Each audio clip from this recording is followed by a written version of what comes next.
This video is the first in a planned series on the entire Burnley group of lines, covering their inception and operation from the beginning right through to today. This first video will cover the origins of the lines, specifically their inception with private companies and their eventual acquisition by the government. The Burnley Group can trace its origins all the way back to June 22nd, 1857. It was on this date that a meeting of individuals at the Little Brighton Hotel in Brighton laid out their elaborate plan for a railway to serve the inner eastern Melbourne suburbs of Richmond, Hawthorn, Prahran, St Kilda, Elsternwick and Brighton. Mr McCombie took to the stage and, assisted by engineer Mr Smith, laid out their plans for a line from Melbourne to Brighton and Hawthorn. The planned line would run from a location roughly east of Prince's Bridge, through the fields and to Richmond, where a station would be provided on Punt Road. It would then progress east, crossing the Yarra and terminating in Hawthorn, short of Burwood Road, roughly in the location of the Hawthorn Hotel.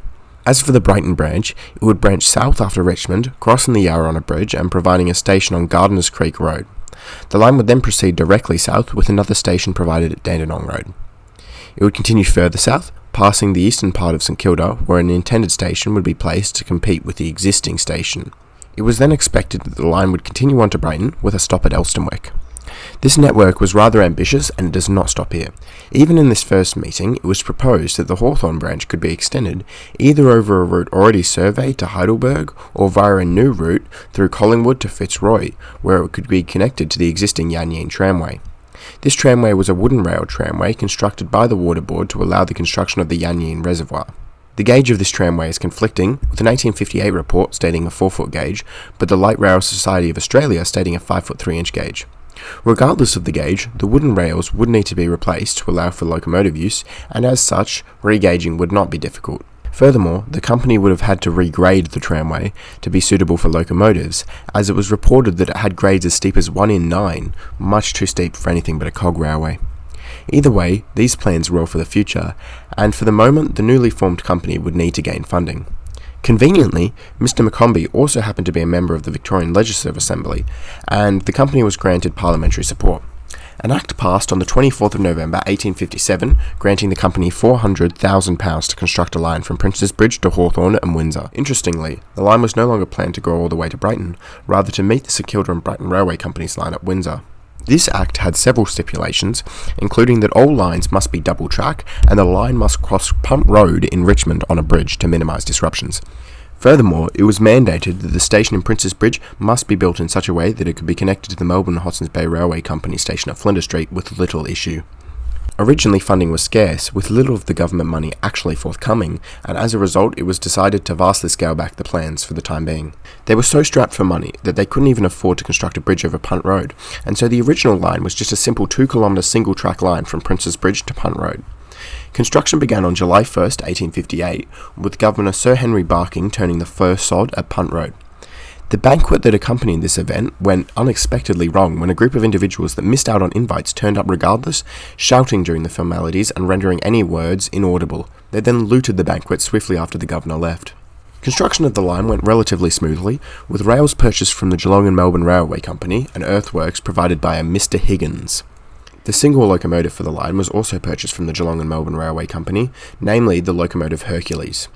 Reportedly, to transport the locomotive from Spencer Street to Prince's Bridge, it was dragged by hand on short lengths of rails down Spencer Street to Flinders Street and then along Flinders Street to Prince's Bridge, a journey of 1.6 kilometres. This makes it, to my knowledge, the only locomotive to be moved between the east and west systems before the opening of the connecting tramway in 1879. 6 passenger carriages, 3 first and 3 second class, were also constructed in Melbourne for the company. The first service on the line was on Saturday, the 5th of February 1859. It was hauled by Hercules, which was at the time the company's only locomotive, and starting the next week, trains ran from 6:30am to 11:30pm at a 30-minute frequency. It was very soon realised that having only one engine was slightly unwise, and by the next week they had acquired the locomotive Victoria from the Melbourne Hudson's Bay Railway Company.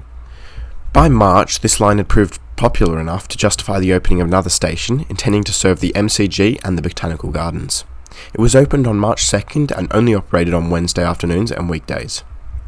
At this point in time, the line was incredibly simple. Prince's Bridge was only a single platform, likely with a runaround track, and the same was the case with Punt Road. Stabling facilities for the lines were provided at the Prince's Bridge end, and although I cannot find any source to confirm this, I assume it was just a small engine shed and a few roads to stable the carriages. At this point in time, I find it unlikely a turntable was provided. The line continued working for the rest of the year, and by November the company had amassed enough money to extend the line over Punt Road to Creemore. This extension necessitated the closing of Punt Road Station, with the station at Richmond then being moved to the south side of Swan Street. This allows the line to cross over Punt Road on a bridge as required, and then lower down to cross Swan Street at a level crossing. The single line then curved south to a terminus just short of the River Yarra in the suburb of Creemore. This new terminus, Creemore Station, had similar provisions to the older Punt Road Station and was intended to serve the surrounding Creemore Gardens, Melbourne's first amusement park. The line terminated here because the company still lacked the money to construct a bridge over the Yarra. Even after this extension, trains continued to be operated on the same half-hourly schedule, now from 7:30am to 11:30pm. By early 1860, work on the company's Hawthorn branch had begun, and by June it was ready to the terminus at Picnic, just short of the River Yarra. The problem arose, however, in that the two locomotives that were owned by the company were tied up operating the Creemore line. As a result, the line would not open to passengers until September 24th, when the locomotives Hawthorn and Richmond arrived from England. Upon opening, this line saw 2 morning and 5 afternoon services each way each day. By this point, the company had spent practically the whole £400,000 granted them by the government, and as such, a further loan of £78,000 was needed to complete the lines. Finally, on December 22nd, 1860, the full line from Princes Bridge to Windsor was opened, connecting with the St Kilda and Brighton Railway Company services from Brighton to Windsor. This line was then worked at a 40-minute frequency from 6:50am to midnight. A humorous account tells us the first train to run the line, likely hauled by Hercules, which failed to pass under a bridge that was built too short, necessitating the shortening of the funnel. The bridge over the Yarra, which had been the main source of the delays for the line, was built by the contractor John Bourne and tested under the supervision of Victorian Railways. The dual-track bridge was of brick and iron construction, with a striking iron truss covering each side of the tracks and a large brick pillar on either side. Alongside this extension, the entire line was duplicated, fulfilling the contract stipulations of a complete dual track. The final part of the Melbourne Suburban Railway Company network to open was the completion of the branch over the Yarra to Hawthorn on April 13, 1861. The bridge was the main delay, with several significant delays owing to the original iron trusses being lost at sea on transit to Australia, and then their replacements being the incorrect size, necessitating alterations. Eventually the bridge was completed, and it was strikingly similar to the Creemore Bridge that opened the previous year. Unlike the Creemore Bridge, the Hawthorn Bridge was not duplicated from the beginning, however the bridge was built large enough for a second track when the time came. With the opening of this extension, there was no timetable changes, as the branch continued the 2 morning and 5 afternoon trains each way each day. Overall construction of the lines totalled to £475,000, only £3,000 short of the total available funds to the company. Despite the revenue exceeding the running costs and the company turning a profit, investors wanted their returns now, and as such the company was forced to sell. The company and all of its assets went to auction on March 31st, 1862, and was purchased for £47,500 by the new Melbourne Railway Company. This new company again expanded in May, when it entered an agreement with the St Kilda and Brighton Railway Company to operate its lines for a 5-year period. The company's rolling stock were pooled, and services began to run directly from Princes Bridge to Brighton. On May 22nd, only 21 days into the 5-year deal, 2 trains collided in an accident near Elstonwick, leading to the suspension of the deal. Brighton trains continued running via St Kilda until October, when the deal was resumed.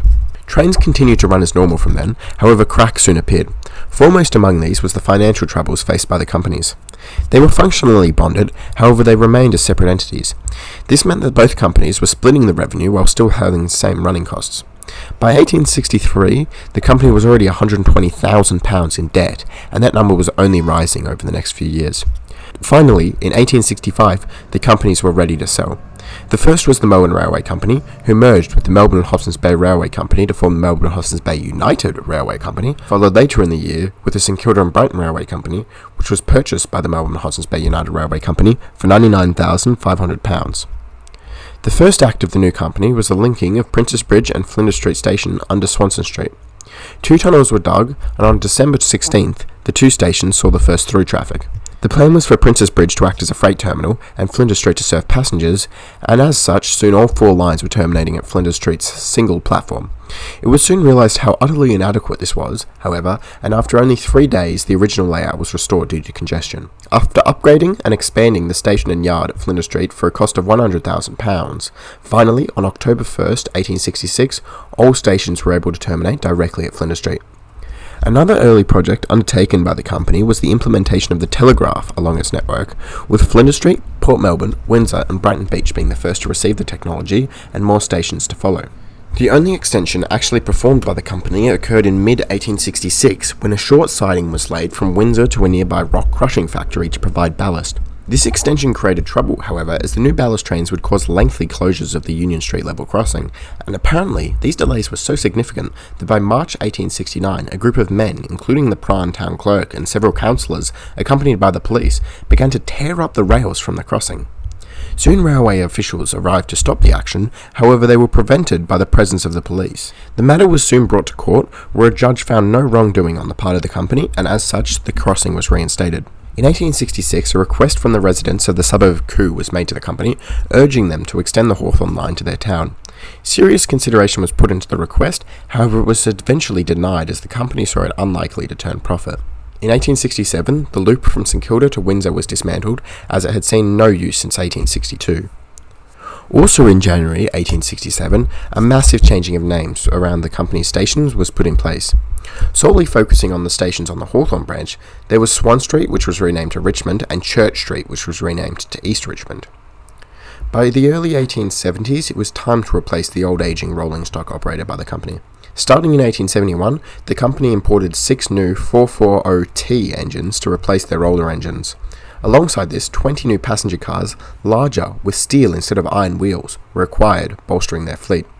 At this time, the Hawthorn line would have regularly seen either 240T or 440T engines hauling 3 or 4 carriages. The following years to 1878 were generally quiet. The station at Botanical Gardens got a new footbridge, Flinders Street got a new platform, and Richmond received some new gates to protect the Swan Street level crossing. In 1872, the company was valued at £534,700. The government knew this and as such offered £641,640 to purchase the company outright. The company held, however, insisting on a price of £748,580. The government agreed to this, however, as a result of increased revenue, the company quickly pulled out. Finally, in 1878, the government offered £1,320,820 for the company. This massive figure was quickly accepted, and from July 1st, 1878, the company and all of its assets come under the ownership of the Victorian Railways. This makes it the end of the private railway era for the Burnley Group. With the government, the Melbourne Hudson's Bay United Railway Company network remained relatively unaltered, as due to its isolation from the rest of the network, it was operated independently as the South Suburban Network. As the government line to Sale was completed in April 1879, the former Princess Bridge Station, which was abandoned at the time, was reopened to provide a terminus for those regional trains. Originally this line used the former company rolling stock, generally that had been sold from the company to the railway construction contractors and then back to the government after construction was finished. This was resolved by December, when a ground-level line was built from Flinders Street to Spencer Street, allowing the larger government locomotives to take over running. This line was a single track and only used by freight trains at night. The following 3 years were generally uneventful for the South Suburban system, with everything generally staying the same. By 1882, the eastern regions of Melbourne had grown significantly, and it was clear that an extension was needed. That is for the future, however, as this video will end here. Thanks for watching. As I said earlier, this series is planning to be the whole Burnley group, and that includes like the Warburton, Hillsville, and Gembrook, like the regional parts that used to be of the group. Most of the images, all the maps were mine. Most of the videos, or all the videos are mine. Most of the images come from the Public Records Office of Victoria Railway Negatives. There's 12,332 photos in there. If you want, have a look through. It's actually pretty cool. Research came from Victorian Railways to 1962. Pretty useful book. Leah J. Harrigan. I've been thinking about rebranding this channel. I'm considering changing the name from Melbourne Transport History to Victoria in History or Melbourne in History. I'm not really sure. But yeah, if you have an opinion on that, tell me. It would be helpful. Thanks for watching. Bye.